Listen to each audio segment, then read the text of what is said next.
Welcome, ladies and gentlemen, to the game that would have been after Persona 5 Royal had it not been for my PS4 blue lighting the way it did at the worst possible time.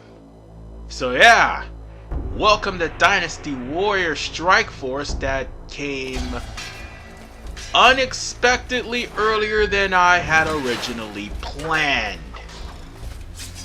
Needless to say, this is going to be the playthrough that is going to take over until I get my PS4 back up and running. And once I do, God forbid, I'll be on Demon Time. And speaking of Demon Time, in case you notice something familiar about these models, Dynasty Warriors 6 Strikeforce is based off of, well, I might as well just call it that, because Dynasty Warriors Strikeforce's models are based off of Dynasty Warriors 6, with the exception that, well, Lu Bu and many other characters all have a Fury mode, and they all go Super Saiyan.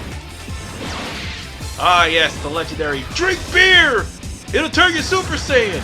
But, here's the thing.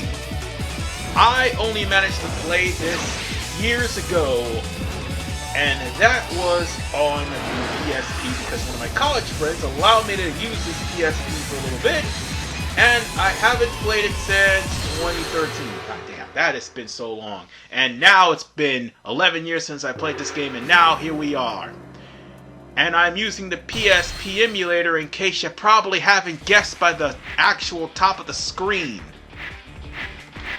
So, I'm gonna go on ahead and pledge my allegiance to Wei because that's how I roll. And the last time I did a Dynasty Warriors game, well, technically Dynasty Warriors 6, I did it as Wu. Not this time. But the difference with this game, all the characters available for the Dynasty Warriors game is available, except for the ones that are only available in Japan, like Jiang Wei and Minghua.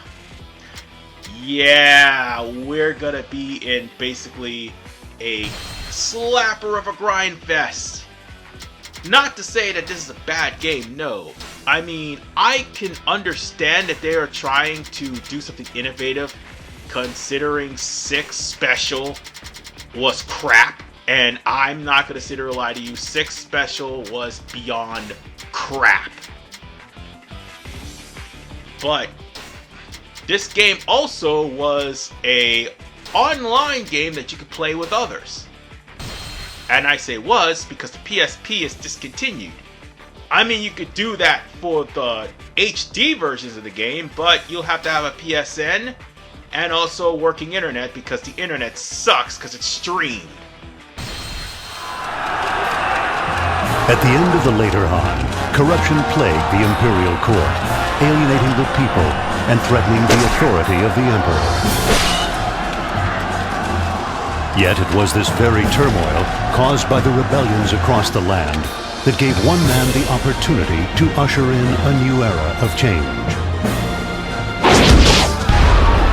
That man was Cao Cao, a leader who envisaged a world where those of talent and ability could thrive. Many great heroes came to lend their wisdom and strength to his cause, uniting as one under his banner. Cao Cao, together with these brave heroes, embarked upon his journey as if on the wings of a soaring eagle in an effort to conquer all of China.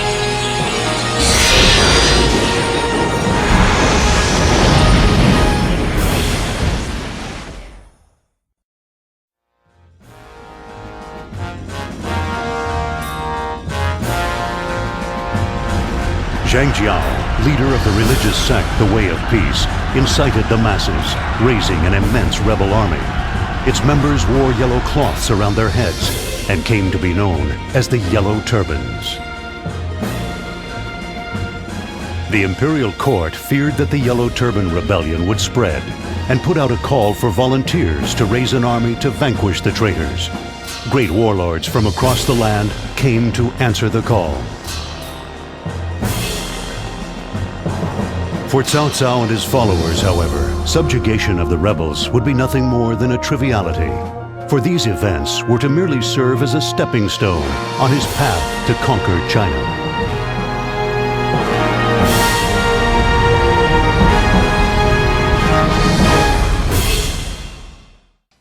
As fantastic as that cutscene is, there's gonna be cutscenes sprinkled to and from, but mostly it's gonna be gameplay and mostly it's gonna be stills. That's how the PSP rolls. So with that said, we are going to be in the city for the most part.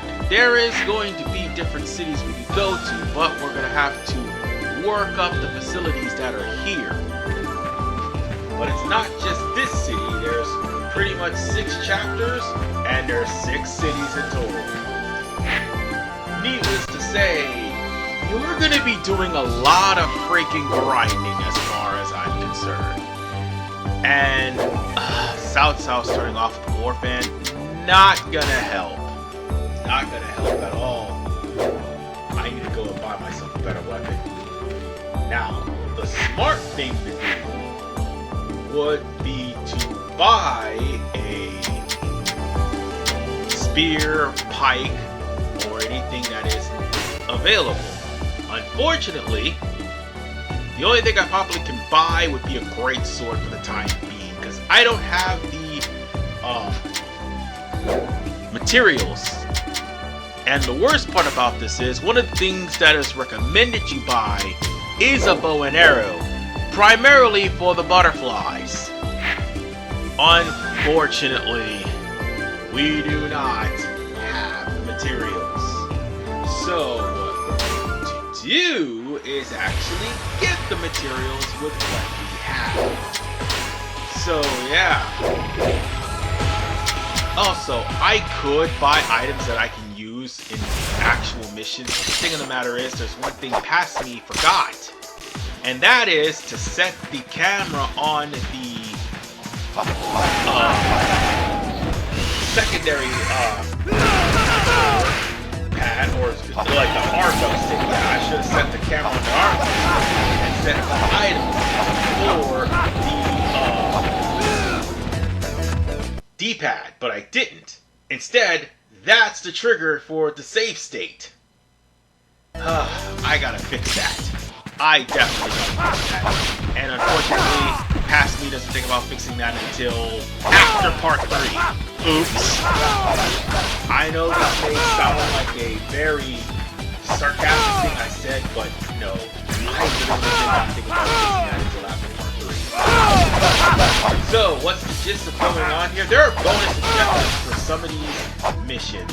I recommend you redo them on the second attempt instead of the first. You can always return back to the city when you feel that you are not capable of actually, but you need all the items you can possibly get, and more importantly, whether you complete the mission or you leave, those items will go straight into your storehouse.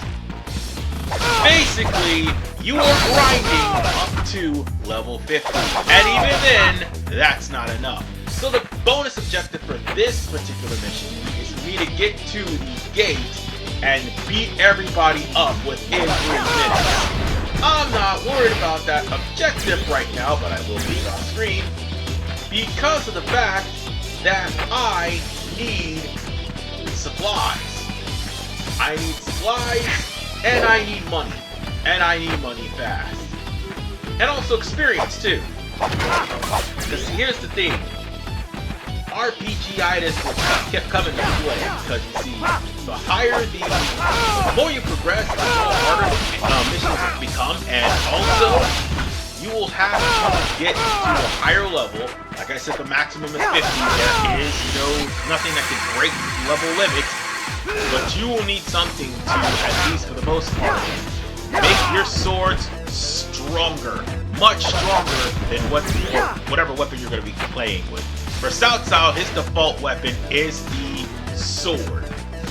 So, for whatever reason, do not, for the love of God, try to dismantle the sword and also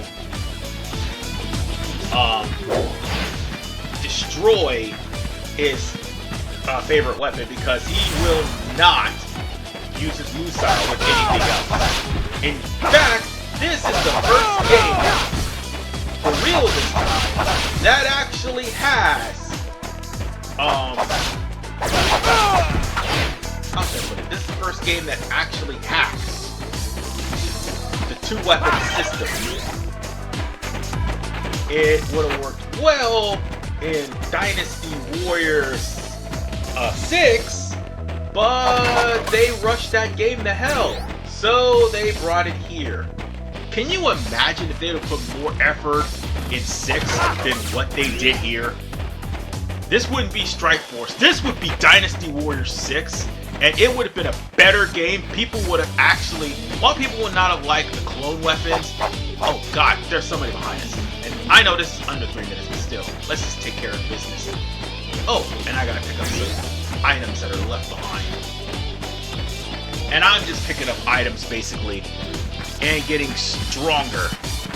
Well, not getting stronger, but killing off as much enemies as humanly possible, because by me doing that, that also raises my level. Because the higher my feats, the more I end up getting for the end tally. And I forgot to fix the dash, which I'm going to have to do off screen. Jesus Christ. Why am I forgetting things? Anyway. Sometimes they'll drop some rare items that is needed. Sometimes enemies will drop, well, common items. Either way, I'm just taking all these items and I'm just getting as much as I can. Because again, I'm not worried about the bonus objective in this part, because basically it's killing everybody that was in that area that I left right before the boss. And it was just me having to clear the area, get into the gates within 3 minutes, and killing all the bandits that's there. Because there's gold here too, and also experience, and also items. So, explore every area if you can, unless you're under a very strict time limit, because there is one mission that you are under a strict time limit. The quest is sort of like Dynasty Warriors Online, just without the cheap shots. And oh, right, I keep forgetting the right stick is not used for anything other than a save state. Oops, I gotta fix that. So on that note, let's actually go and take the gate. But I'll still fail because I missed the 3-minute mark. It's not like I was trying to get the 3-minute mark. I wasn't. I really wasn't. There's only like a couple of enemies left, and the gate is open. If I would have killed those guys within 28 minutes, I would have got the bonus anyway. Sometimes it gives you extra gold. I mean, sometimes it's good to get the bonus, sometimes it's not. But the difference here is there's no Musou charge. Yeah, this is also the game that started no Musou charge either. You thought it was 7. No, this game didn't have Musou charge. Why? Because they had a skill that would increase your Musou. And unfortunately, the way my screen is positioned, you can't see the Musou. But this is also the whole entire gimmick of Strikeforce. Once you get Musou, you turn Super Saiyan. And you manage to do some elemental combos as well. Not to mention, you could do a Musou Flurry, which you press all 4 buttons again. I failed this time. I'm not worried about it because I can get to level 2. And more importantly, this is what I was gunning for. All the spoils. Oh, right, and make sure you talk to any of the guys that happen to be there in the camp. Because there are generic soldiers that'll ask to talk to you, and you can bring them on board. I want to get a better weapon than what I have.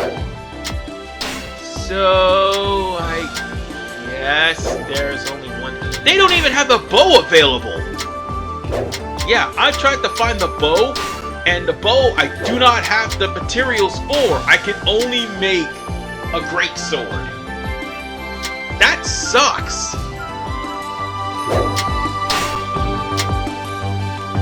And the long sword, that's Sao P's sword. I can't make that either.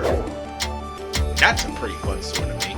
Yeah, look, the bow, I can't make the bow. And I can't make the blade. Well, I can make the blade bow, but I can't make the bow. That sucks. So, on that note, I'm gonna have to get a bow eventually. But we'll have to go butterfly hunting probably next time. And this is the market where you buy items that you can heal yourself on the fly. But will Past Me remember to configure his controller to where the right D-pad is where the camera is? No! Because Past Me didn't think about doing so. So all that I have will be just sitting there. And all these would actually work. And by the way, they actually will help you out in the long run. And needless to say, these are all items that will cause some sort of static effects to your enemies. And this is where you exchange items that you have for items that you don't. It'll come to the point where you'll have to do that, because there are some rare items you can't get anywhere else. And again, if there's a generic officer in the vicinity, talk to him. They'll turn into a card, and you need about 5 cards. Depending on which generic officer you get, they can upgrade your facilities quickly or slowly. It all depends. But you won't be able to upgrade anything so long as you don't have any generic officer cards. So, and of course, that area with the academy is where we had to learn spirit move. Well, actually, learn orbs. But nonetheless, ladies and gentlemen, we're done here.